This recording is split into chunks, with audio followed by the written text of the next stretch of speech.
I'm Perry and I live on a narrowboat. I car camp, have an allotment that I'm not very good at. I'm a creative soul and this is my life in a teacup.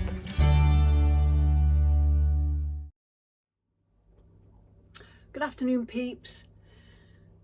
Yes, I know I uploaded a video only a few days ago, but I just thought I'd hop on because I've come up with an idea. Well, when I say an idea, I suppose I'm trying to promote something.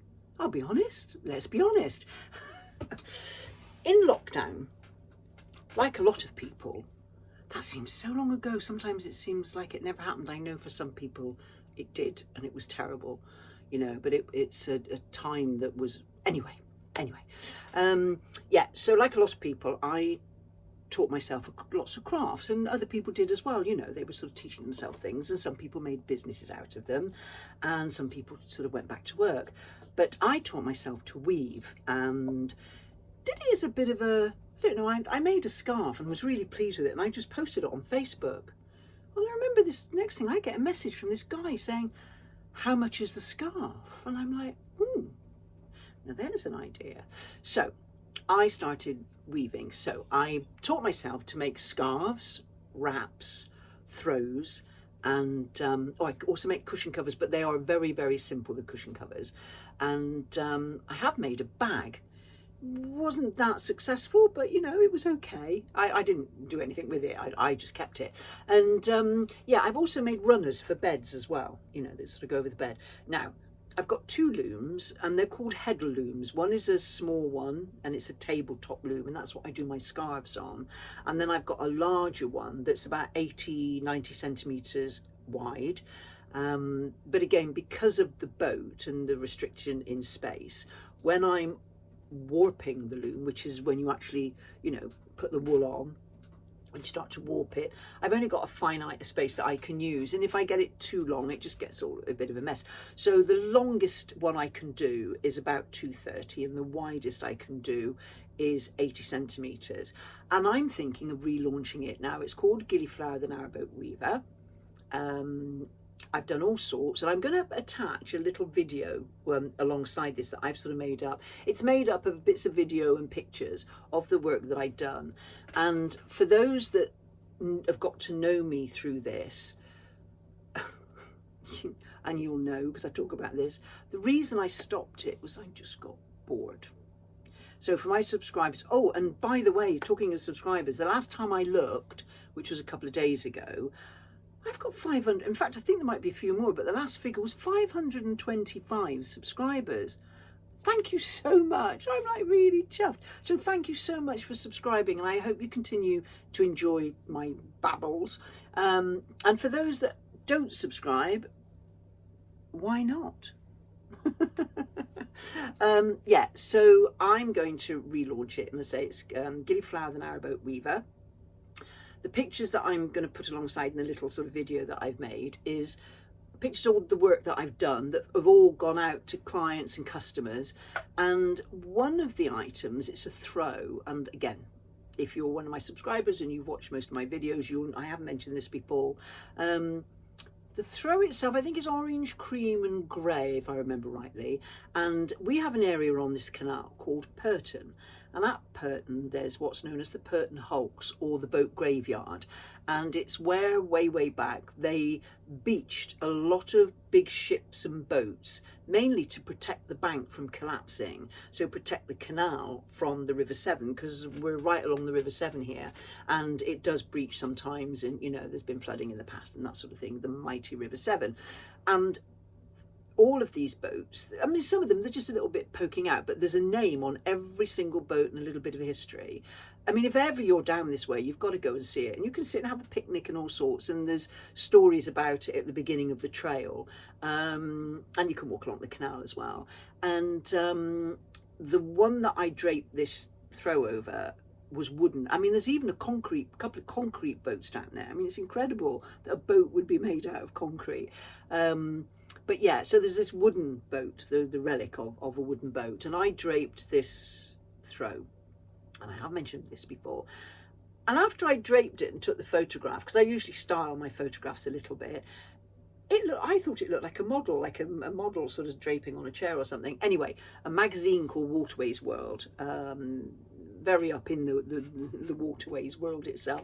They approached me because they'd seen the photograph, and they asked, would I be willing to make a throw for a competition winner?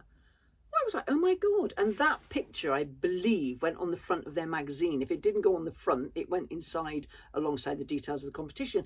And somebody won, and they gave me the colours that they wanted, and I made a throw. I mean, I was paid for it, but I made the throw. So that was my little bit of fame about that. So I'm going to go back into it again. Now, if anybody's interested or anybody would like one, they're all bespoke. They're all made to order. And you can hop on my Facebook page, which is Gillyflower the Narrowboat Weaver, and it's all ordered through that. It's very simple. I don't have a online ordering system. You basically just message me, and I don't take any money until the day before I post it. I send you a picture of it so that you know, and I bag it all up. You send the money in, and I post it off. Now, in terms of choosing colour, what most people do is they tell me the colours they want, and this is how I prefer to work, because if someone told me what design they wanted, I would get even more bored, because I like to design in stream of consciousness as I'm going. Oh, now I'll use that colour. Oh, now I'll use that colour.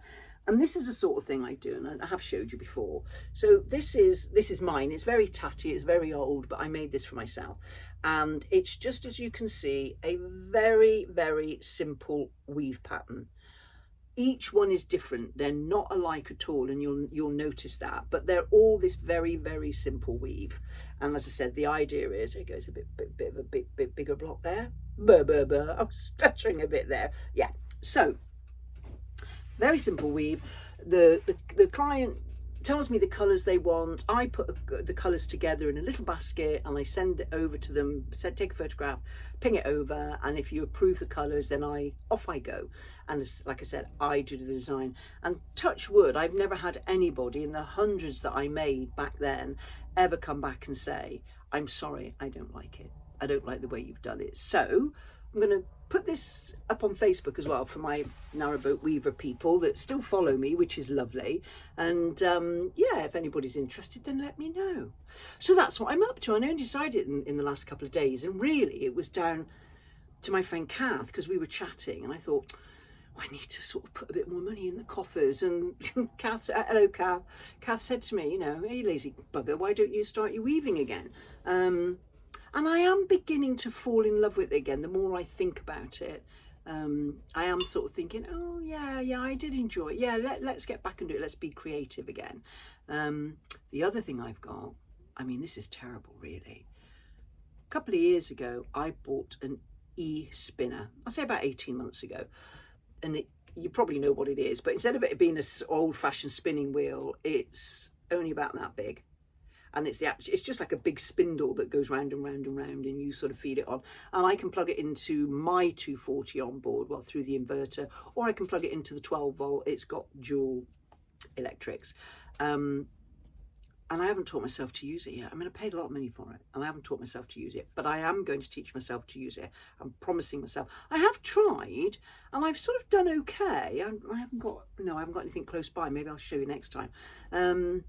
But yeah, so that's something else I'm going to have a go at. But first of all, I'm going to get the weaving off the ground again. So anybody would like anything, or you've got any questions, message me. If you would like to order, it has to be done through my Facebook page. And I say it's very simple ordering process, so we can go from there. Now, the other thing is, I've also attached to this, as I mentioned in my last vlog, I'm going on my camping trails down to Cornwall and Devon. And I've got a lovely sit up and beg Miss Marple, like Dutch bike, with the lovely handlebars and the basket on the front and nice big wheels and things that I ride around the village. And I love her. I called her Gertrude. I love her. And I decided for me to have to put that in the van. I can get it in the van. It's not a problem. But it means that when I want to sit in the van and have my, enjoy my time inside the van and go to bed and everything, I don't want it in there because it's quite big. So the only thing I can do is chain it to my tow hook on the front of the van for safety. I don't want a bike rack on the back or anything like that, because I want to be more stealth. And of course, thinking now, as someone, Deb, my friend, pointed out to me, if I chain it to the front or anywhere around the van, it will be obvious that someone's sleeping in there and it won't be very stealth. So that little bike that's on the video, like I said, I only paid 20 quid for it, brand new. They're about 200 and something pounds, but it's got no gears or anything like that. And I think I said on the video, it's, oh God, it's so hard to ride. But as I said, I'm talking to Deb, my friend, I'm going to take it with me this time, and let's see how we go. And if it's a no-go and it is too hard up the Cornish hills, I will bring it when I come back. I'll sell it, and I'll think of something else in the future. But yeah, so just wanted to hop on and say what I've just said. Hope everyone's all right and that you've all had a great bank holiday. And I hope you enjoy looking at the work that I've done. And any questions or anything, just give me a shout. See you later. Bye. You see that little bike out there? I bought that on Facebook for £20. It's a fold-up bike. Underneath the black cover there is my beautiful Gertrude. It's like a, I'd call it a Miss Marple bike, and it's got a basket on. But it's too big to go in the van for when I go off on my little tour in a few weeks' time. So I've bought that little thing there. However, because it's got small wheels, oh my God, it is a push to ride it, whereas that one, she's got beautiful big wheels and is quite easy to ride. So I'm going to have a few more goes on this one to see how I get on. So this is my larger loom that's actually dismantled at the moment, and it's lying on top of all these lovely colour wools. As I said, I sort of dug out of the store that I've got of wools left over, and I still collect some along the way, but there's all sorts of colours, mustards and blues and reds and turquoise, lilacs, oranges, greens. I may even start and make a little scarf for myself for the winter or something. I might kick off with that. But yeah, lovely greens. Oh, this rose was beautiful. I saw it on a walk that I went on and just had to take a photograph. Brings us nicely into autumnal colours. Here's a picture of the lovely gillyflower, my boat, that was taken by a friend who was walking on the opposite bank to where I moor. Here's a lovely winter scarf that I made. Some autumn colours into winter colours, springs and summer. These are scarves that I made in the past for people. This is a cushion that I did. I mentioned about that. I love the colours in this. I think they're really striking together as a scarf. Pink's not my favourite colour, but this was for someone who obviously loves pink. A friend of mine, Claire, hi Claire, took this photograph while she was walking her dogs the other morning. My boat in the mist. This is my bag that carries the larger loom. The brand is Kromsky, as you can see there. Really good make. Now I love the tones of these wools and the colour. This is those wools on the loom. And then this was the final throw. I made that for a client, but again, I love all those colours together. This is a barrier up the canal. This was a throw made for someone. Those are quite striking pinks and reds. And yeah, it's just close-ups of the wool up on the looms. As I mentioned to you, I put the wools in a basket and show them to the clients. This is going up or going down in a lock on the River Avon. That's my mate Deb holding on with ropes, and I'm on this side holding my boat. Yeah, they're nice colours, aren't they? I like those together. Talk about green grass. Oh, this is the picture that I talked about that was in the magazine. Yeah, that was fab. Just a few more pictures, just showing you the colours. Oh, I love this. I love this photograph that I took. This is a Canal mileage sign, means Sharpness, 5 miles. A view from the tiller arm. This was me moored at Stratford-on-Avon, and I've got the loom on the bank. And here's some more pictures of the wools with the throw that I had earlier on in the video when I was chatting to you earlier. I usually do, as you can see at the end of this, you'll see me playing with it there. I usually make fringes at the end, but I can plait each individual fringe, or tassel I should say. I don't know what you want to call them, fringes, tassels, but obviously that would cost more money because it takes longer. That's me coming back down the River Severn a couple of years ago. Boat's filthy. That was before I repainted it. Kettle's on, so it's time for tea. See you soon.